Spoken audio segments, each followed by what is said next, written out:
พิธีจัดขึ้นในวันที่ 10 มีนาคม 2026 ที่ศูนย์การค้าลาวไอเต็กนครเมืองจันทร์โดยการเข้าร่วมของทานจันทบูรณ์สุขอรุณรองรัฐมนตรีกระทรวงอุตสาหกรรมและการค้าทานนางจันทจรวงไซรองประธานสภาการค้าและอุตสาหกรรมแห่งชาติลาวทานนางมณีวรณ์ไข่ยวงศ์รองหัวหน้าห้องการกระทรวงโยธาธิการและขนส่งมีประธานบริษัทบรรดาหัวหน้ากรมห้องกรมตัวแทนจำหน่ายรถและแขกผู้มีเกียรติเข้าร่วมทานนางมณีวรณ์วงไซหัวหน้ากลุ่มส่งเสริมจุลวิสาหกิจขนาดน้อยและกลางกล่าวว่า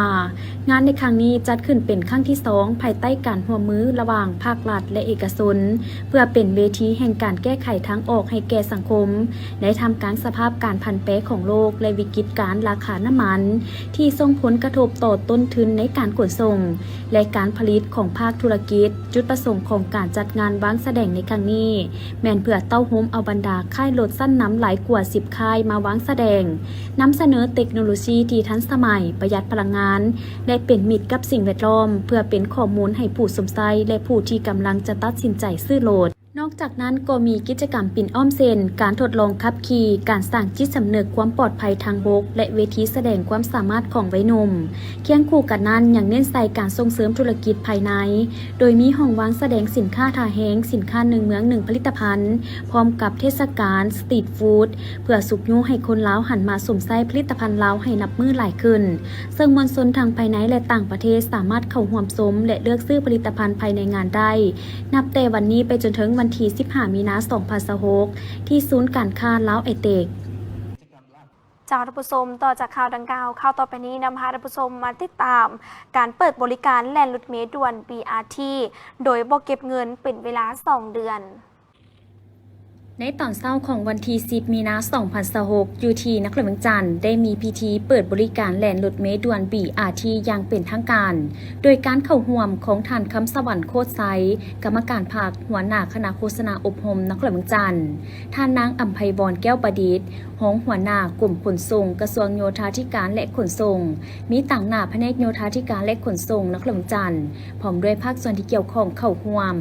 ในพิธีท่านคำพันธ์บรรณนาหัวหน้าโครงการขนส่งแบบยืนยงในตัวเมืองนครเมืองจันทร์ได้กล่าวว่าระบบรถเมล์ด่วน BRT อยู่นครเมืองจันทร์ได้รับการออกแบบระดับสากลจุดประสงค์เพื่อยกระดับคุณภาพระบบขนส่งสาธารณะและใส่แก้ไขปัญหาการสัญจรแออัดอุบัติเหตุตามท้องถนนทั้งเป็นการส่งเสริมสภาพแวดล้อมตัวเมืองอยู่นครเมืองจันทร์เพื่อรับประกันการบริการเต็มรูปแบบในมม.นี้การนำนครเมืองจันทร์และกระทรวงโยธาธิการและขนส่งจึงเป็นเอกภาพสูงเปิดบริการแล่นทดลองรถเมล์ด่วน BRT แบบบ่เก็บเงินเป็นเวลา2 เดือนนับแต่วันที่ 10 มีนาคม 2026 หาวันที่ 9 พฤษภาคม 2026 สำหรับเวลาการให้บริการวันจันทร์หาวันอาทิตย์เริ่มแต่เวลา 6:00 น. หาเวลา 22:00 น.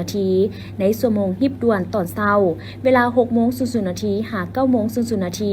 ตอนแลงเวลา16 โมงหา 18:00 น.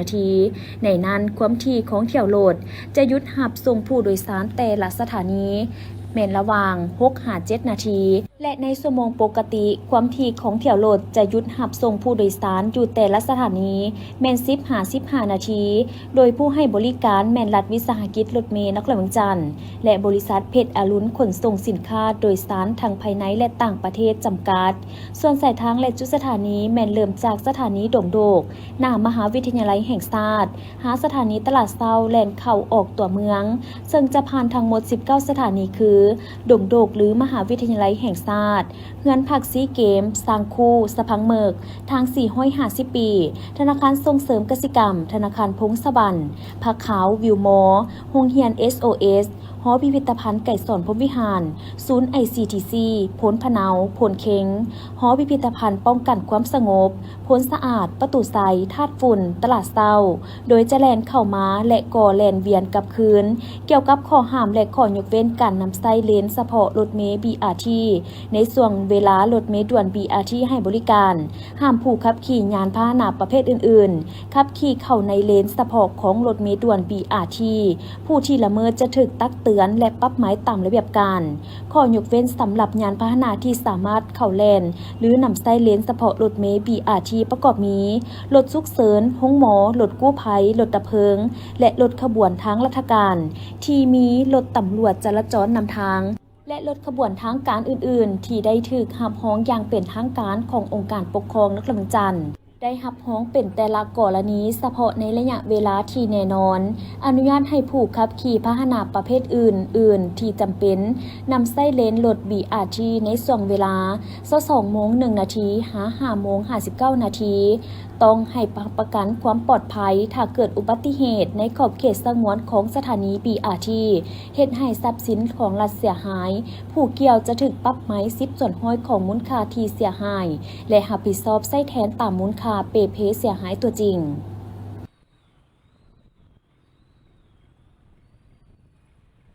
ปริญญาเอกไซพรบุญสูหัวหน้าแผนกอุตสาหกรรมและการค้าแขวงสยามบุรีพร้อมด้วยคณะรับผิดชอบที่เกี่ยวข้องได้ลงติดตามกวดการบริการจำหน่ายน้ำมันเสื้อไฟอยู่บรรดาปั๊มภายในเทศบาลเมืองสยามบุรีจำนวน41ปั๊มปริญญาเอกไซพรบุญสูได้ให้ฮู้ว่าการลงติดตามครั้งนี้แม่นเป็นการสุกยูการจัดตั้งปฏิบัติและเผยแพร่แจ้งการของห้องการกระทรวงอุตสาหกรรมและการค้าเลขที่0583ลงวันที่ 2 มีนาคม 2026และแจ้งการของแผนกอุตสาหกรรมและการค้าแขวงสยามบุรีเลขที่631ลงวันที่ 6 มีนาคม 2026ว่าด้วยการเพิ่มทวีติดตามกวดการสนองและการจำหน่ายน้ำมันเสื้อไฟในระยะที่มีความบ่สงบในภาคพื้นตะเว้นออกกลางโดยเฉพาะแมนบรรดาข้อห้ามและมาตรการต่างๆที่กำหนดไว้ในแจ้งการเพื่อให้บรรดาเมืองหัวหน่วยธุรกิจผู้ประกอบการจำหน่ายน้ำมันเสื้อไฟภายในแขวงรับรู้เข้าใจและจัดตั้งปฏิบัติให้เข้มงวดทางนี้ก็เพื่อเป็นการสร้างความเชื่อมั่นให้ประชาชนและรับประกันให้ประชาชนได้ใช้น้ำมันเสื้อไฟที่มีคุณภาพการลงเคลื่อนไหวติดตามกวดการในครั้งนี้ยังเป็นการรับประกันในการคุ้มครองการนำเข้าการแจกจ่ายและการติดตามการบริการของหัวหน่วยธุรกิจที่จะใช้มาตรการขั้นเด็ดขาดกับผู้ที่สร้างความปั่นป่วนต่อเศรษฐกิจและสังคมในสภาพปัจจุบันวันที่ 13 มีนาคม 2026 คณะโฆษณาอบรมร่วมกับแผนกโยธาธิการและขนส่งและปกส.นครหลวงเวียงจันทน์ในนามคณะรับผิดชอบโฆษณาโครงการขนส่งแบบยืนยงในตัวเมืองนครหลวงหรือรถเมล์ด่วน BRT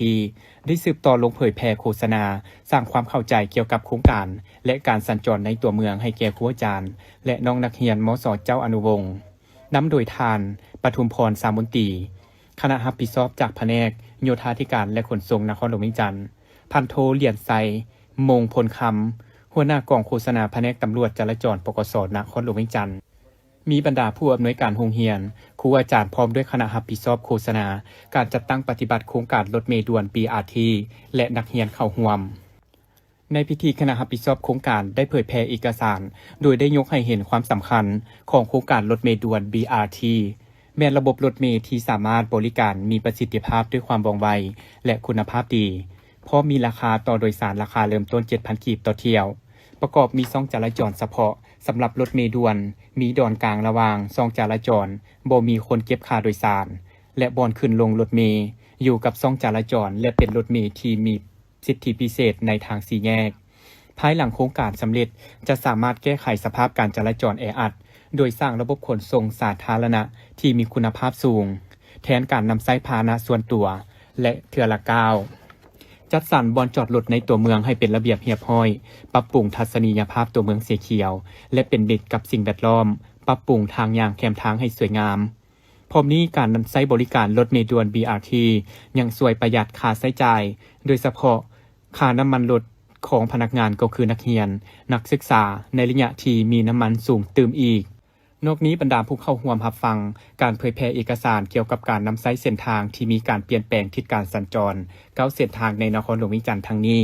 ก็เพื่อเฮ็ดให้ผู้เข้าร่วมก็คือนักเรียนได้รับรู้และเข้าใจสามารถสัญจรไปมาอย่างถูกต้องตามกฎจราจรหลีกเลี่ยงการเกิดอุบัติเหตุ จากนี้ในพิธีผู้เข้าร่วมและคณะรับผิดชอบก็ได้ประกอบคำคิดคำเห็น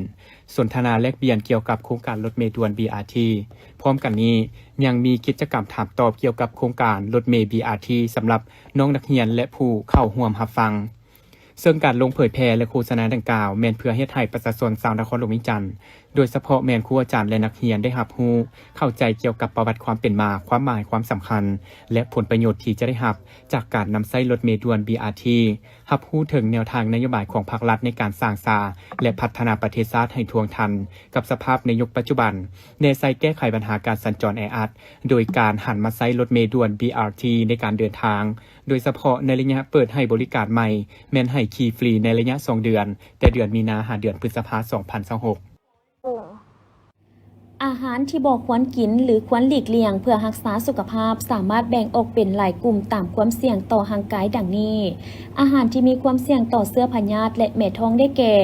อาหารดิบหรือปรุงแต่งบ่สุกเส้นลาบเลือดก้อยปลาดิบหรือสิ้นดิบเพราะอาจมีเชื้อแบคทีเรียอันตรายและมีแม่ท้องพยาธิใบไม้ในตับนอกนี้ก็มีผักสดที่บ่ได้ล้างสะอาดอาจมีสารเคมีตกค้างหรือไข่แม่ท้องจากดินและน้ำส่วนน้ำดื่มที่บ่ได้มาตรฐานก็พาให้เสียสุขภาพได้ควรหลีกเลี่ยงน้ำประปาที่บ่ได้ต้มสุกหรือน้ำก้อนที่บ่ฮู้แหล่งที่มาที่ชัดเจนสำหรับอาหารที่ส่งผลเสียต่อสุขภาพในระยะยาวแม่นประเภทอาหารที่มีไขมันสูงและของจืดอาหารที่จืดด้วยน้ำมันซ้ำหรือน้ำมันราคาถูกมีไขมันสูงซึ่งเพิ่มความเสี่ยงต่อพยาธิหัวใจและเบาหวานอาหารแปะรูปเส้นใส่กรอกหมูยอหรือซีนกระป๋องเพราะมีปริมาณโซเดียมหรือเกลือและสารกันบูดสูงเครื่องดื่มที่มีน้ำตาลสูงเส้นน้ำหวานน้ำอัดลมซึ่งเป็นสาเหตุหลักของพยาธิอ้วนและระดับน้ำตาลในเลือดสูง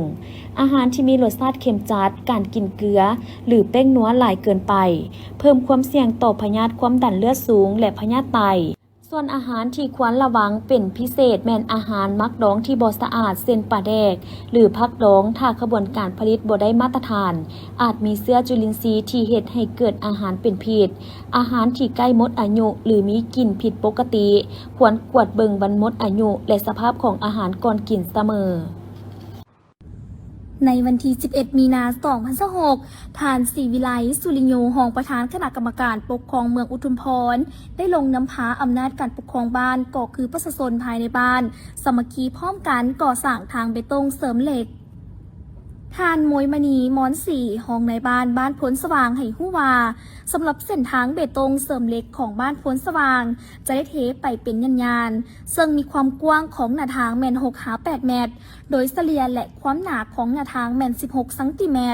แต่ถ้าหากว่ารวมทั้งหมดไปจนฮอดแต่ทางแยกเล็กที่10เข้าไปหาบ้านมีความยาวอยู่800 กว่าเมตรจึงจะก่อสร้างเอาข้างเบื้องหนึ่งก่อนมูลค่าในการก่อสร้างโดยแม่นทุนประกอบส่วนของประชาชนนักธุรกิจพ่อค้าเซ้าขายภายในบ้านผู้ละเล็กละน้อยมาประกอบส่วนก่อสร้างเส้นทางดังกล่าวเส้นทางภายในบ้านยามฤดูฝนการไปการมามีแต่ตมยามฤดูแล้งผัดมีแต่ขี้ฝุ่นซึ่งทั่วบ้านมีพลเมือง 1,297 คนหญิง566 คนมี204หลังคาเรือนมี316 ครอบครัวโอกาสเข้าร่วมของทานศรีวิไล สุริโยรองประธานคณะกรรมการปกครองเมืองก่อนเน้นว่าการก่อสร้างเส้นทางถ้าหากว่าพวกเขาช่วยกันคนละไม้คนละมือก็ถือว่าบ่ยากฉะนั้นแล้วทุกคนต้องมีความสามัคคีกันตะลุมบอลใส่ให้แผนการก่อสร้างเส้นทางของพวกเขาสำเร็จตามแผนการที่วางไว้อันจะเฮ็ดให้พวกเขาเที่ยวไปนาไปหัวไปส่วนค้าขายไปเวียกไปงานและไปธุระอื่นๆก็คงจะสะดวกสบายขึ้นกว่าเก่าหลายเท่าบริษัทรวมถึงสัมพันธ์ไซไมนิ่งจำกัดพร้อมด้วยคณะแพทย์เสี่ยวซานจากประเทศมาเลเซียร่วมกับห้องการสาธารณสุขเมืองคำแขวงเส้นขวงได้ลงกวดสุขภาพกวดพยาธิและปินปัวโดยบ่เสียค่าให้แก่ประชาชนเขตชุมชนสัมพันธ์ไซที่โรงเรียนประถมสมบูรณ์สัมพันธ์ไซในระหว่างวันที่7-8 มีนาคม 2026 ที่ผ่านมาภายใต้การเข้าร่วมเป็นประธานของท่านนางสมพันธ์วีระวงศาประธานแนวเล้าสังสาดเมืองคำมีทานหู้หงประธานบริษัทรวมถึงสัมพันธ์ไซไมนิ่งจำกัดดร.เพชรสมรไซปัทธาห้องอำนวยการห้องหมอเมืองคำดร.เอิงต่างหน้าทีมงานคณะแพทย์เสี่ยวซานประเทศมาเลเซียมีทีมงานแผนกสาธารณสุขแขวงเสียงขวงทีมงานห้องการสาธารณสุขเมืองทีมงานคณะแพทย์เสี่ยวซานประเทศมาเลเซียพร้อมด้วยภาคส่วนเกี่ยวข้องและประชาชนเขตชุมชนสัมพันธ์ไซเข้าร่วมในพิธีดร.เพชรสมรไซปัทธาได้รายงานการจัดตั้งปฏิบัติในระยะ2 วันที่ผ่านมาในนั้น ท่านยังได้ยกให้เห็นสภาพรวมของการจัดตั้งปฏิบัติเป็นต้นแมนการกวดพญาติปิ่นปัวทั่วไปและพญาติหญิงเห็นว่าได้มีประชาชนเข้ามาหับไส้บริการ470 คนหญิง298 คนภายใต้การสนับสนุนช่วยเหลือล่าจากบริษัทห่วมทุนสัมพันธ์ไซไมนิ่งจำกัดรวมเป็นมูลค่าทั้งหมด1ตื้อกว่าล้านกีบทางนี้ก็เพื่อเป็นการสุกยูช่วยเหลือประชาชนภายในเขตชุมชนสัมพันธ์ไซ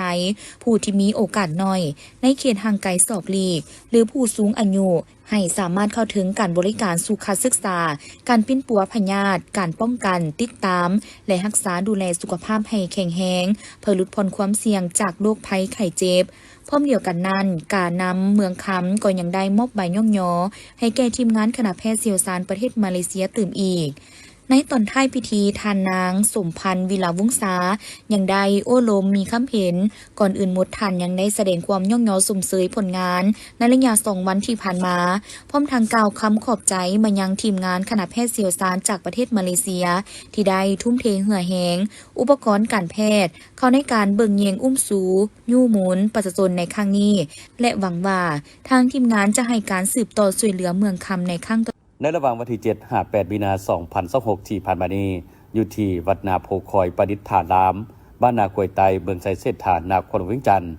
ได้นำพาออกตนญาติโยมอำนาจการปกครองปานจัดงานบุญใหญ่ของวัดเป็นเวลา2 วันคือวันที่7 วันที่ 8 มีนาคม 2026 โดยได้รับความเมตตาเข้าร่วมจากคณะบริหารงานองค์การพุทธศาสนาสัมพันธ์ลาวเมืองไซเซตทาองค์การพุทธศาสนาสัมพันธ์ลาวเขตภายในเมืองไซเซตทาและนำพาโดยพระอาจารย์ตุยพุทธวังโสของเจ้าธิการวัดนาโพคอยและอำนาจการปกครองปานโดยในมื้อทำอิฐวันที่7 มีนาไม่ได้มีการเต้าโหมพ่อแม่ประชาชนห้างหากก้าเกียมและในตอนค่ำไม่ได้มีพิธีสมโภชพระพุทธรูปจำนวน10 องค์ตลอดทั้งคืนต่อมาในตอนเช้าของวันที่ 8 มีนาคม 2026 ไม่ได้มีพิธีตักบาตรจาดน้ำของเหล่าบรรดาชาวพุทธศาสนิกชนตั้งแต่เวลา 8 โมงเช้าและต่อด้วยพิธีแห่กองคดทรงเพื่อเทราพิเศษกฮดทรงพระทรงจำนวน3 องค์ที่เต็มไปด้วยบรรยากาศที่คึกคืนมนต์ซื่นและเต็มไปด้วยความเลื่อมใสศรัทธาของชาวพุทธที่เดินทางมาร่วมอย่างดวงดายนับตั้งแต่ประชาชนชาวบ้านนากวยไตประชาชนเขตใกล้และไกลรวมถึงศิลปินดาราจากประเทศเพื่อนบ้านที่เป็นลูกศิษย์ลูกหาของพระอาจารย์ตุยก็เดินทางมาร่วมที่เป็นอีกหนึ่งแห่งศรัทธามาร่วมทำบุญที่แสดงให้เห็นถึงพลังความสามัคคีจากหลายภาคส่วนมาร่วมแห่งร่วมใจกันจนเฮ็ดให้งานบุญใหญ่ในครั้งนี้มีผลสำเร็จและสร้างศรัทธาเพื่อนำเอาวัตถุปัจจัยไปสืบต่อบูรณะวัดวาอารามให้มีความเจริญรุ่งเรืองกลายเป็นศูนย์รวมจิตใจของชาวพุทธทั้งปวงซึ่งพระอาจารย์ตุยพุทธวังโสได้ให้สัมภาษณ์ว่างานบุญใหญ่ในครั้งนี้นอกจากจะเป็นการเต้าโฮมความสามัคคีของชาวพุทธศาสนิกชนแล้วยังเป็นการสืบทอดและรักษาฮิตของประเพณีที่ประชาชนลาวก็คือชาวพุทธได้ปฏิบัติกันมาในแต่ละยุคแต่ละสมัยเพื่อให้ลูกหลานคนรุ่นใหม่ได้ฮู้ได้เห็นและพร้อมเพียงกันรักษาไว้ให้คงอยู่กับชาติลาวตลอดไปขอน้อมนมัสการพ่อแม่ครูบาอาจารย์พระเถระนุเถระทุกอาทุกองค์มื้อนี้อาตมาภาพหรือครูบาตุ้ยพุทธวังโสจะได้มากล่าวจุดประสงค์ผลสำเร็จของในงานบุญงานสมโภชพระและหุดเถระพิเศษเนาะก็ขอโมทนาสาธุบุญนำพ่อแม่ครูบาอาจารย์ที่ให้ความเมตตา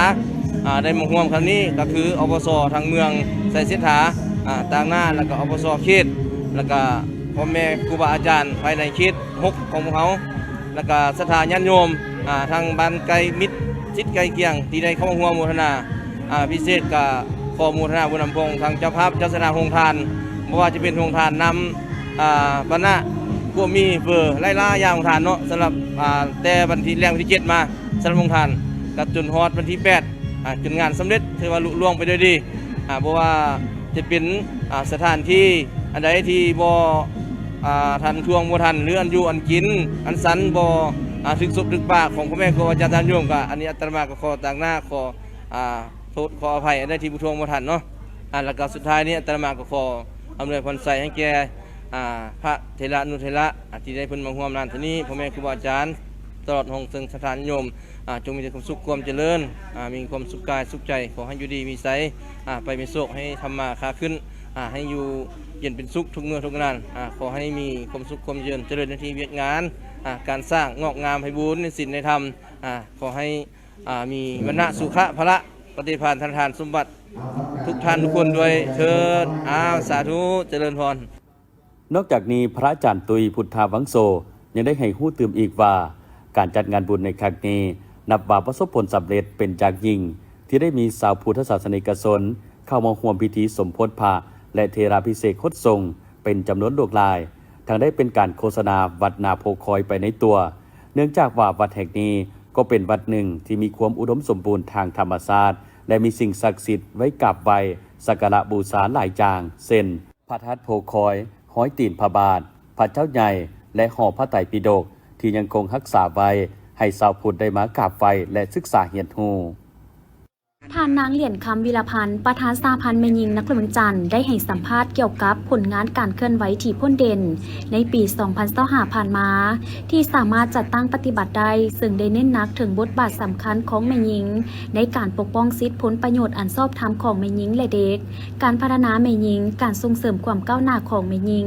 การสร้างอาชีพเพื่อแก้ไขความทุกข์ยากและการมีส่วนร่วมในวันสำคัญต่างๆของพรรคของชาตินอกจากนี้ยังได้ยกให้เห็นบทบาทอันเป็นเสนาธิการที่เข้มแข็งให้แก่องค์คณะภาคและองค์การปกครองนครหลวงจันทร์โดยเฉพาะแมนการศึกษาอบรมการเมืองแนวคิดให้แก่ทันแถวเอ่ยน้องแม่หญิง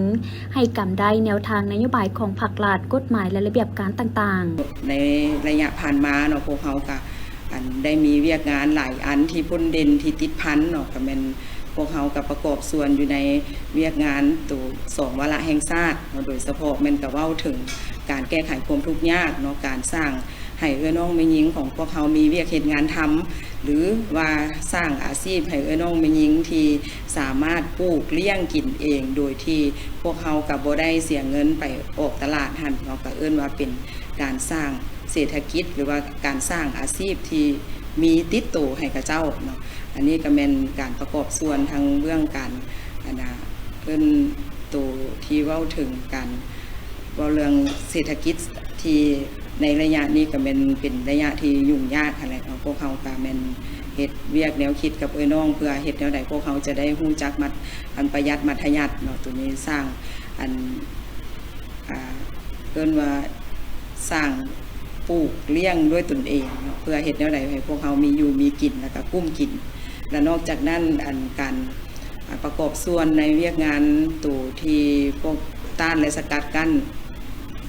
เกี่ยวกับยาเสพติดหันเนาะพวกเขาก็มีการลงโฆษณาเผยแพร่ต่อกับผลให้ของยาเสพติดเนาะโดยเฉพาะเป็นพวกเขาก็ลงบรรดาโรงเรียนเนาะให้บรรดานักเรียนได้รับรู้เข้าใจเกี่ยวกับผลให้หันโดยพื้นฐานเนาะแล้วก็ลงหาซุ้มซนเนาะบรรดาบ้านเพื่อโฆษณาเผยแพร่ให้เป็นหูเป็นตาช่วยกันในการป้องกันและสกัดกั้นยาเสพติดโดยเฉพาะก็เป็นลูกๆหลานๆของพวกเขาและน้องแม่หญิงเนาะซึ่งว่าน้องแม่หญิงของพวกเขาก็ยังเป็นผู้หนึ่งที่เป็นผู้ที่ถูกซักจูงหรือว่า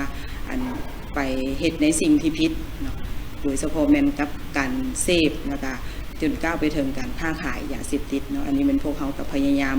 ลงในจุดนี้เพื่อโฆษณาให้ฮู้แท้ๆว่าผลให้สิเป็นแนวใดเนาะจึงว่าอันนี้ก็เป็นอันนึงที่พวกเขาได้ประกอบส่วนก็คือบรรดาทานได้ฮู้นำกันอีกเนาะในปี 2025อันพ้นเด่นของน้องแม่หญิงของพวกเขาก็เป็นการประกอบส่วนใส่กับวันสำคัญของพรรคของชาติโดยเฉพาะก็เป็น3 วันประวัติศาสตร์ที่เห็นประจักษ์ตาก็เป็นการประกอบส่วนเข้าอยู่ในขบวนการที่วันชาติที่2 ธันวาคมพวกเขาก็เป็นนอกจากเฮ็ดเวียกปิ่นอมต่างๆแล้วก็เป็นประกอบส่วนเข้าอยู่ในก้อนกำลังสวนสนามเนาะซึ่งว่าพวกเขาก็เป็นมีจำนวนน้องแม่หญิงหลายที่สุดเนาะเข้าในก้อนดังกล่าวบ่ว่าสิเป็นก้อนกำลังสวนสนามก้อนกำลังศิลปะวรรณคดีต่างๆที่แสดงอยู่ในมือเฉลิมฉลองวันดังกล่าวหันและอีกอันนึงเนาะในเหตุการณ์ที่พวกเขาก็ได้มีขบวนการในการจัดตั้งปฏิบัติงานกีฬามหกรรมเนาะที่เวียงจันทร์เกมในปี 2025 นั้นอันนั้นก็เป็นเหตุการณ์ที่สำคัญหลายที่น้องแม่หญิงของพวกเขาก็เป็นประกอบส่วนอย่างหลวงหลายโดยเฉพาะก็เป็นเว้าถึงเรื่องการจัดงานอะไรเนาะ พวกเฮาก็แม่นส่วนหนึ่งที่รับผิดชอบอยู่ในหน่วยงานพิธีการรับต้อนแขกคนแล้วก็รับต้อนจัดสถานที่ต่างๆในการเปิดพิธีปิดทั้งรวมไปถึงพิธีซ่อมเปิดซ่อมปิดพู้นแหละเนาะถือว่าพวกเฮาก็ได้แม่นเข้าร่วมในกระบวนการดังกล่าวจนสำเร็จเนาะแล้วก็ยังมีบรรดาเวียกงานอื่นๆโดยเฉพาะก็แม่นการประกอบส่วนในของประชุมใหญ่ขององค์คณะภาคบ่เนาะเป็นก้อนกำลังอวยพรของประชุมใหญ่ของศูนย์กลางสหพันธ์แม่หญิงแล้วก็ก้าวไปจนไปฮอดของประชุมใหญ่ของพรรคครั้งที่12เนาะซึ่งว่าก็มีหน่วยของน้องบรรดาจำนวนน้องแม่หญิงที่เข้าประกอบส่วนในเวียกงานดังกล่าว ท่านนางเหรียญคำวิรพันธ์ยังได้กล่าวเติมว่าทั้งหมดนั้นคือผลสำเร็จอันพ้นเด่นของปี 2025 และเป็นเหตุการณ์การเมืองอันสำคัญที่สุดของน้องแม่หญิงในนครหลวงจันทร์ที่แสดงให้เห็นถึงความสามัคคีการประกอบส่วน การซุ้มทุกสติปัญญาและเหือแหงเข้าในการปฏิบัติเวียกงานต่างๆจนเฮ็ดให้มีผลสำเร็จตามคาดหมาย สี่สมบัติประธานคณะกรรมการปกครองเมืองปากทามีบรรดาท่านคณะกรรมการปกครองเมืองหัวหน้าห้องการของหัวหน้าห้องการกองบัญชาการป้องกันศาสตร์ป้องกันความสงบพร้อมด้วยแขนงการที่เกี่ยวข้องขัดเมืองเข้าร่วมท่านคำเคืองพรหมวิศักดิ์ห้องประธานคณะกรรมการปกครองเมืองปากทาได้ผ่านห่างบทสรุปประจำเดือนกุมภาพันธ์ 2026พร้อมทางทิศทางแผนการประจำเดือนมีนา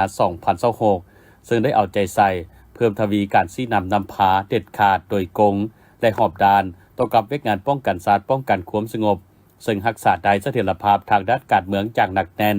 รับประกันความสงบปลอดภัยและความเป็นระเบียบเรียบร้อยทั่วสังคมโดยพื้นฐานสภาพสายแดนในระยะที่ผ่านมาโดยรวมแล้วเห็นว่ามีความสงบและความเป็นระเบียบเรียบร้อยดีคงเขตเศรษฐกิจรายหับทั้งหมดภายในเมือง2ตื้อกว่ากีบเท่ากับ13ส่วนห้อยของแผนการปีในนั้นการจัดเก็บรายหับภายในเมืองปฏิบัติได้23ล้านกว่ากีบรายหับจากสวยสาอากรได้14ล้านกว่ากีบรายหับวิชาการ1ล้านกว่ากีบรายหับการคุ้มครองทรัพย์สินของรัฐได้1ล้านกว่ากีบรายหับจากการป๊อปใหม่ได้6ล้านกว่ากีบหับจากแขวงดุลเดียงสวยเท่ากับ2ตื้อกว่ากีบได้ติดตามการบรบัตรรักษาเข้านาแสงจำนวน20บ้านมี349ครอบครัวในเนื้อที่278เฮกตาร์ที่ตามการบรบัตรรักษาและการเก็บกู้การปลูกพืชเป็นเสบียงอาหารเช่นการปลูกสาลีบานมี14บ้าน148ครอบครัวในเนื้อที่26.7เฮกตาร์หมากเพชรมี19บ้าน280ครอบครัวในเนื้อที่8.8เฮกตาร์หมากเขือมี20บ้าน244ครอบครัวในเนื้อที่6.7เฮกตาร์มาฮอดปัจจุบันในระยะบรบัตรรักษาและเจริญเติบโตพร้อมกันนั้นได้มีการติดตามการบรบัตรรักษาและการปลูกพืชเป็นสินค้าเช่นสาลีแข็งมากแตงถั่วฝักยาวถั่วแขกถั่วเบอร์ทงดินมันทราย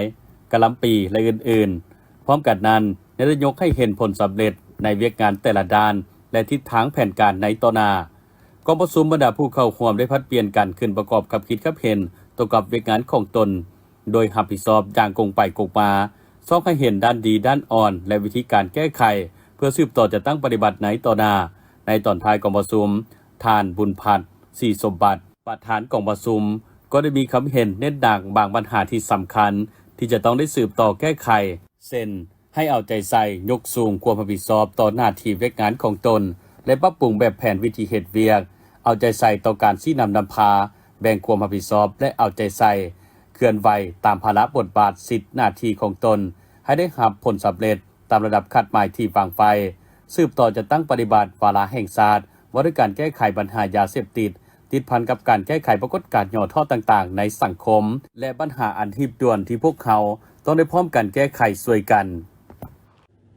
เพื่อเป็นการย่องย้อสรรเสริญบุคคลที่มีผลงานดีเด่นและมีส่วนร่วมอย่างตั้งหน้าในการประกอบส่วนพัฒนาประเทศชาติซึ่งรัฐบาลลาวได้ตกลงประดับเหรียญไซพัฒนาสั้นหนึ่งและเหรียญกันละหนึ่ง50 ปีวันสถาปนาสาธารณรัฐประชาธิปไตยประชาชนลาวให้แก่ท่านอุทันไตรฤทธิผู้อำนวยการบริษัทลาวสแตนดาร์ดคอนโทรลจำกัดในฐานะนักธุรกิจที่มีผลงานดีเด่นในการประกอบส่วนทุนโหนส่วนตัว เข้าในโครงการก่อสร้างและปรับปรุงโรงเรียนประถมศรีวิไลเมืองปากสันแขวงบุรีคำไซรวมมูลค่า4,999 ล้านกว่ากีบอิงตามเอกสารการตกลงจากห้องว่าการสำนักงานนายกรัฐมนตรีฉบับเลขที่35/นย.และการเสนอจากคณะจัดตั้งศูนย์กลางภาคท่านอุทันไตรฤทธิแม่นผู้ที่มีความมุ่งมั่นและเสียสละสูงที่ได้ประกอบส่วนวัตถุและทุนฮ้อนเข้าในเวียกงานการศึกษาซึ่งผลงานดังกล่าวถือเป็นการประกอบส่วนอันสำคัญยิ่งเข้าในการสร้างสาพัฒนาพื้นฐานโครงหลังด้านการศึกษาอยู่ท้องถิ่นช่วยสร้างโอกาสให้เด็กน้อยลาวได้มีสถานที่เรียนรู้ที่ทันสมัยและปลอดภัยทั้งนี้ท่านนายกรัฐมนตรียังได้มอบสิทธิ์ให้ประธานคณะกรรมการปกครองแขวงบุรีคำไซเป็นผู้ตั้งหน้าให้กับรัฐบาลในการประกอบพิธีประดับเหรียญไซอันทรงเกียรตินี้ให้แก่ผู้เกี่ยวอย่างเป็นทางการการย่องย้อนในครั้งนี้บ่เพียงแต่เป็นการให้เกียรติต่อบุคคลเท่านั้นแต่ยังเป็นการส่งเสริมให้ภาคส่วนธุรกิจเห็นได้ถึงความสำคัญของการมีส่วนร่วมกับสังคมเพื่อร่วมการสร้างอนาคตของชาติให้เข้มแข็งขึ้นเรื่อยๆพิธีประดับเหรียญไซพัฒนาสั้นหนึ่งและเหรียญกะละนึก50 ปีวันสถาปนาสาธารณรัฐประชาธิปไตยปราศาสลาว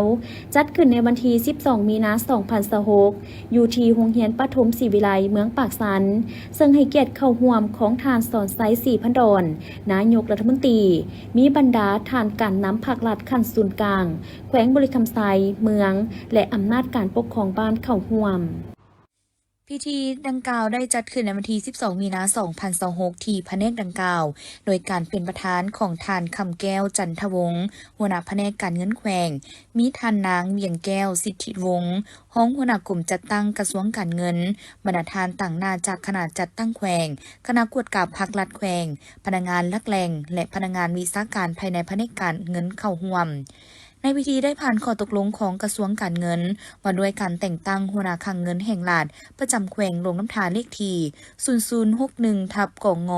นครหลวงจันทร์ลงวันที่9 มังกร 2026โดยได้แต่งตั้งทานนางจันทร์สมรพรหมวงศ์รักษาการหัวหน้าคลังเงินแห่งรัฐประจำแขวงลงน้ำทาเป็นหัวหน้าคลังเงินแห่งรัฐประจำแขวงลงน้ำทาและให้ปฏิบัติเงินอุดหนุนตำแหน่งบริหารประเภท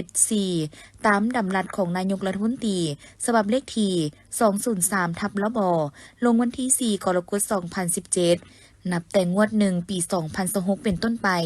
ในโอกาสนี้ท่านคำแก้วจันทวงศ์หัวหน้าแผนกการเงินแขวงลุงน้ำทา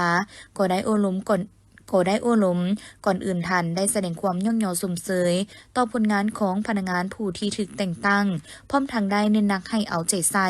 ในการจัดตั้งปฏิบัติวิกงานด้านการเมืองแนวขีดเพิ่มทวีความสามัคคีเป็นเอกภาพภายในคณะพรรคคณะนำให้เน้นแฟนเอาใจใส่ศึกษาอบรมการเมืองแนวขีดให้พนักงานรัฐกรให้มีความอุ่นเอียนทุนเทียงมีจรรยาบรรณจรรยธรรมในการปฏิบัติหน้าที่สุ่มใส่การคุ้มครองไร้หับไร้จ่ายงบประมาณแห่งรัฐให้มีความโปร่งใสตรวจสอบได้การเบิกจ่ายให้มันถูกต้องตามระเบียบกฎหมายและรับประกันตอบสนองได้ทวงทันตามกำหนดเวลาโดยเฉพาะแม่นการหันเป็นทันสมัยในระบบการคุ้มครองคลังเงินให้มีความว่องไวเป็นแบบอย่างที่ดีในการรักษาวินัยการเงินอย่างเข้มงวดต้านและสกัดกั้นทุกปรากฏการณ์ย่อท่อที่อาจจะเกิดขึ้นในขงเขตเวียกงานคลังเงินและต้องเพิ่มทวีการประสานสมทบกับบรรดาแขนงการที่เกี่ยวข้องภายในแผนกการเงินและภาคส่วนอื่นๆภายในแขวงเพื่อเฮ็ดให้การไหลเวียนของงบประมาณมีความสะดวกและรับทราบบริษัทผลิตจำหน่ายเครื่องกีฬาพิมพ์ลายไอสปอร์ตสืบต่อให้การสนับสนุนเครื่องนุ่งกีฬาพิมพ์ลายงามๆจำนวน40กว่าสุดรวมมูลค่าหลายกว่า10 ล้านกีบให้แก่กลุ่มนักกีฬาสายข่าวกีฬาหรือลาวสปอร์ตมีเดียเพื่อสืบต่อเคลื่อนไหวออกกำลังกายสร้างกิจกรรมร่วมกับบรรดาภาคส่วนต่างๆทางภาครัฐเอกชนประจำปี 2026เพื่อสร้างกระบวนการเฉลิมฉลองวันสำคัญต่างๆของชาติพิธีมอบพับเครื่องกีฬาครั้งนี้ได้จัดขึ้นในวันที่ 12 มีนาคม 2026ที่สนามกีฬากลางมหาวิทยาลัยแห่งชาติวิทยาเขตดงโดกเมืองไซธานีนครหลวงวิงจันทร์เป็นการกล่าวมอบโดยทานไพละครบุญวิเชียรหรือประธานบริษัทผลิตและจำหน่ายเครื่องกีฬาพิมพ์ลายไอสปอร์ตต่างหน้ากล่าวรับแมนทานคำสวรรค์โคตรใจหัวหน้าคณะโฆษณาอบรมนครหลวงวิงจันทร์มีทานสุขสาครศรีประเสริฐผู้อำนวยการศูนย์โฆษณาข่าวสารการศึกษาและกีฬาและคณะบริหารงานกลุ่มนักกีฬาสายกีฬา ตลอดโฮสต์สมาชิกสื่อมวลชนทุกภาคส่วนเข้าร่วมเป็นสักขีพยานบริษัทผลิตจำหน่ายเครื่องกีฬาพิมพ์ลายไอสปอร์ตได้ให้การสนับสนุนเครื่องกีฬาพิมพ์ลายส่งเสริมกลุ่มนักข่าวสายกีฬาเคลื่อนไหวขบวนการมาได้เกือบ10 ปีแล้วเพื่อสร้างโอกาสให้บรรดานักข่าวสายกีฬาได้พบปะแลกเปลี่ยนประสบการณ์ด้านการเฮ็ดข่าวและถ่ายรูปโดยเอากีฬาเป็นสื่อกลางพร้อมกันสร้างให้มีสุขภาพแข็งแรงกลายเป็นกระบอกเสียงสำคัญให้แก่สังคมเราตลอดไปหลังจากพิธีมอบรับสำเร็จแล้วก็ได้มีการแข่งขันเตะบาสนัดกระสับมิตรระหว่างไอสปอร์ตพบกับกลุ่มนักกีฬาสายข่าวกีฬาผ่านการแข่งขันปรากฏว่าทั้ง2ทีมเสมอกัน7-7 ประตูกองประชุมดังกล่าวจัดขึ้นในวันที่10 มีนาผ่านมา โดยการเป็นประธานของทานสมพิษสุริยวงศ์หัวหน้าคณะจัดตั้งเมืองมหาไซทานวาสนาเฮืองจันทราชรองประธานสหพันธ์กรรมบาลแขวงขมวนทานไก่แก้วขุนมณีประธานกรรมบาลเมืองมีบรรดาทานคณะบริหารงานสหพันธ์กรรมบาลขันแขวงคณะฮากทานคณะหน่วยและสมาชิกกรรมบาลเมืองบริษัทโรงเรียนฮากทานกรรมบาลอ้อมข้างเข้าร่วมทานไก่แก้วขุนมณีได้ผ่านบทสรุปประเมินผลเวียกงานขบวนการขอแข่งขันหาเป็นเจ้าประจำปี2025และทิศทางแผนการปี2026ติดพันกับเวียกงานกรรมบาลฮอบด้านในการเคลื่อนไหวเวียกงานแต่ละด้านเป็นต้นการศึกษาอบรมการเมืองแนวคิดเวียกงานปรับปรุงการจัดตั้งก่อสร้างพรรคพนักงานและนโยบายเวียกงานปกป้องสิทธิผลประโยชน์ของกรรมบาลและสาวพวกแรงงานตามระเบียบกฎหมายของสหพันธ์กรรมบาลให้ปรากฏผลสำเร็จดีขึ้นเป็นเก่าๆกองประชุมครั้งนี้ได้ผ่านข้อตกลงของประธานสหพันธ์กรรมบาลแขวงว่าด้วยการยั่งยืนกลมกองดีเด่นในการจัดตั้งปฏิบัติเวียกงานขบวนการขอแข่งขันหาเป็นเจ้าประจำปี2025พร้อมทางแนะนำวิธีจัดตั้งปฏิบัติเวียกงานขอแข่งขันหาเป็นเจ้ากองประชุมได้ผ่านเอกสารมติว่าด้วยการยกเลิกกรรมบาลฮักทานอ้อมข้างที่ถูกมอบโอนบรรดากรมกองของการและผ่านข้อตกลงว่าด้วยการแต่งตั้งประธานกรรมบาลฮักฐานจุดใหม่ผ่านมติกองประชุมสามัญครบคณะบริหารงานสหพันธ์กรรมบาลแขวงครั้งที่3สมัยที่8ผ่านแจ้งการเพิ่มเติมเกี่ยวกับการประกอบส่วนพันธะประจำปี2026ของสมาชิกกองทุนบรรเทาทุกข์ในพิธีดังกล่าวได้จัดพิธีมอบหับเหรียญและไปยั่งยืนซึ่งมี69ฮักทานกรมกองที่ได้หับรวมมี7สหาย1กรมกองได้หับเหรียญกากรรมบาล9ห้อย19คนได้หับไปยั่งยืนของสหพันธ์กรรมบาลแขวงโดยการกล่าวมอบและกล่าวหับจากคณะประธานและสมาชิกกรรมบาลอย่างสมเกียรติพร้อมทั้งจับมือแข่งขันกันกองประชุมจัดขึ้นในวันที่12 มีนาคมนี้ซึ่งนำพาโดยปริญญาเอกภูธรหลวงวิไลหัวหน้าโรงเรียนการเมืองและการปกครองแขวงหลวงพระบางได้มาทัศนศึกษาแลกเปลี่ยนบทเรียนกับคณะครูอาจารย์และนักศึกษาโรงเรียนการเมืองและการปกครองแขวงอุดมไซท่านคำฟงพัทธมาวงศ์หัวหน้าโรงเรียนการเมืองและการปกครองแขวงอุดมไซได้กล่าวต้อนรับพร้อมทางรายงานสภาพรวมของโรงเรียนและการจัดตั้งการเรียนการสอนของโรงเรียนการเมืองและการปกครองแขวงอุดมไซในระยะผ่านมาบางด้านโดยย่อให้คณะครูอาจารย์และนักศึกษาโรงเรียนการเมืองและการปกครองแขวงหลวงพระบางรับทราบการมาทัศนศึกษาอยู่แขวงอุดมไซก็คืออยู่ที่โรงเรียนการเมืองและการปกครองแขวงอุดมไซครั้งนี้ก็เพื่อเป็นการเสริมสร้างการผัวพันหัวมือการแลกเปลี่ยนบทเรียนด้านวิชาการและทั้งเป็นการผูกแน่นความสามัคคีอันแน่นแฟ้นระหว่าง2โรงเรียนการเมืองด้วยกันโอกาสเดียวกันท่านนางมาลีปัญญาศักดิ์ห้องหัวหน้าแผนกการเงินแขวงอุดมไซได้รายงานการจัดตั้งปฏิบัติแผนพัฒนาเศรษฐกิจสังคมของแขวงจากนั้นทั้งสองฝ่ายก็ได้แลกเปลี่ยนบทเรียนการเรียนการสอนแลกเปลี่ยนข้อมูลด้านการพัฒนาเศรษฐกิจสังคมของแขวงนอกจากการแลกเปลี่ยนบทเรียนด้านการเรียนการสอนแล้วทั้งคณะครูอาจารย์และนักศึกษาของโรงเรียนการเมืองและการปกครองแขวงหลวงพระบางยังจะได้ไปเที่ยวชมแหล่งท่องเที่ยวที่สำคัญและไปเยี่ยมยามครอบครัวตัวแบบการเลี้ยงปลาเป็นสินค้าเที่ยวชมหัตถกรรมเผาลือที่เป็นเอกลักษณ์ของแขวงอุดมไซเพื่อสมเทียบด้านทฤษฎีและพฤติกรรมตัวจริง